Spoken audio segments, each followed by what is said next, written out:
Selama ini yang kerap menjadi sasaran bullying para haters adalah Presiden Jokowi.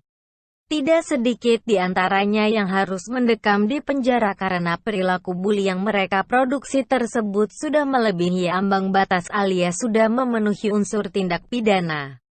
Di antaranya orang-orang yang telah menghina presiden dan masuk bui itu adalah: pertama, Julianus Paunganan, yang dengan sengaja menyebarluaskan sebuah foto editan Presiden Jokowi dengan artis Nikita Mirzani di media sosial.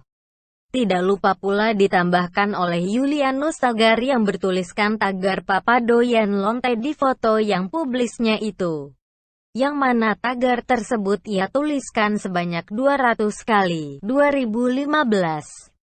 Niat banget mau menjelek-jelekan Presiden Jokowi.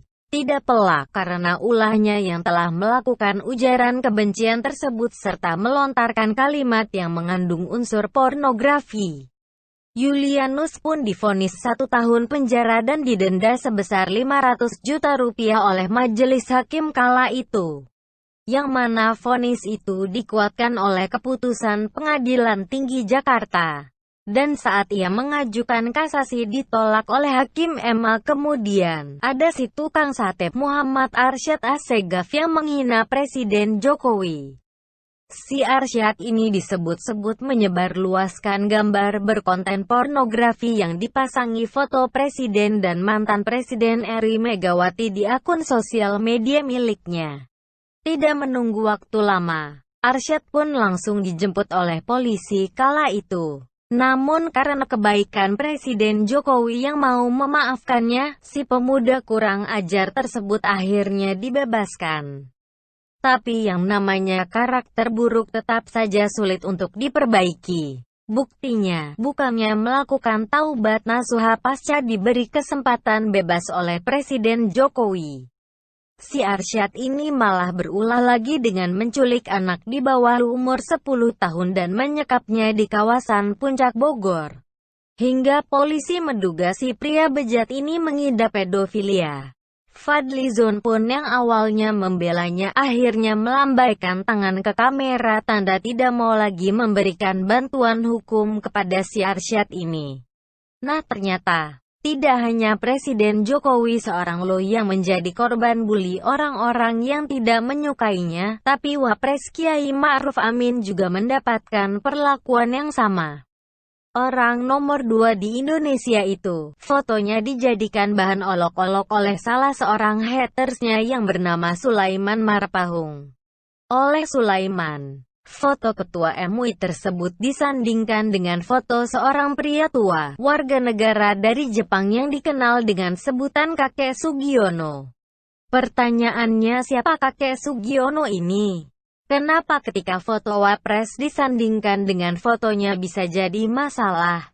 Ada apa gerangan? Si Kakek Sugiono ini sebenarnya sama seperti kakek-kakek pada umumnya.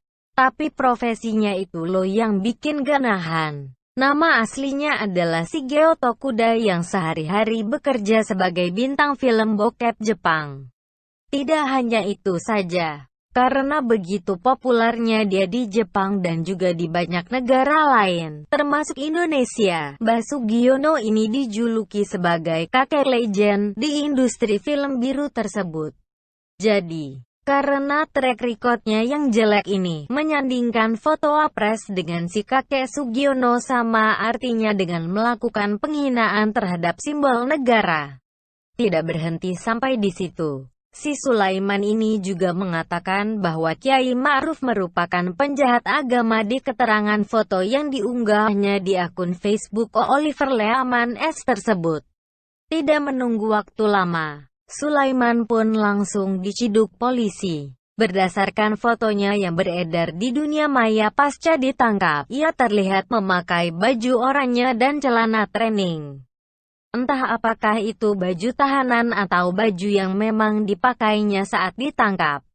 Wallahualam, tapi yang pasti, saat ini ia sudah menjadi penghuni hotel Prodeo yang luasnya tidak seberapa itu. Pertanyaannya, siapa sih si Sulaiman ini? Bagaimana profil dan rekam jejaknya? Berikut kita coba uraikan. Ia diketahui merupakan warga Kelurahan Kramat Kubah, Kecamatan Seitualang Raso, Tanjung Balai, Sumatera Utara. Yang bikin geleng-geleng kepala, ternyata si Sulaiman ini merupakan Ketua Majelis Ulama Indonesia salah satu kecamatan di kota Tanjung Balai loh. Artinya, ia juga merupakan anak buah atau bawahan Kiai Ma'ruf sendiri yang notabene menjabat sebagai Ketua MUI Pusat.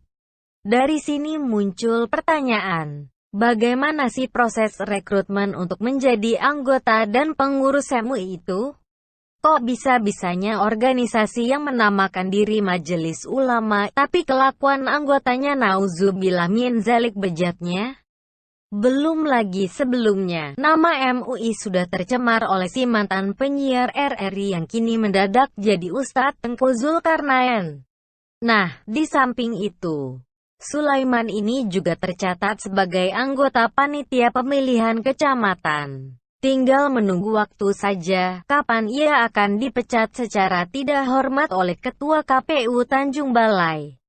Berdasarkan jejak digital yang ditelusuri dari akun Facebooknya, si Sulaiman ini diketahui menyukai PKS Tanjung Balai, Partai Gerindra dan Prabowo.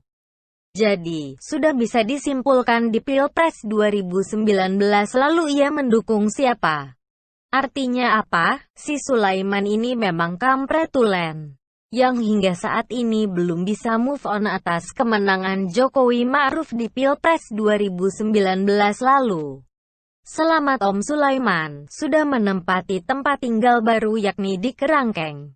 Semoga betah di sana. Dan terima kasih.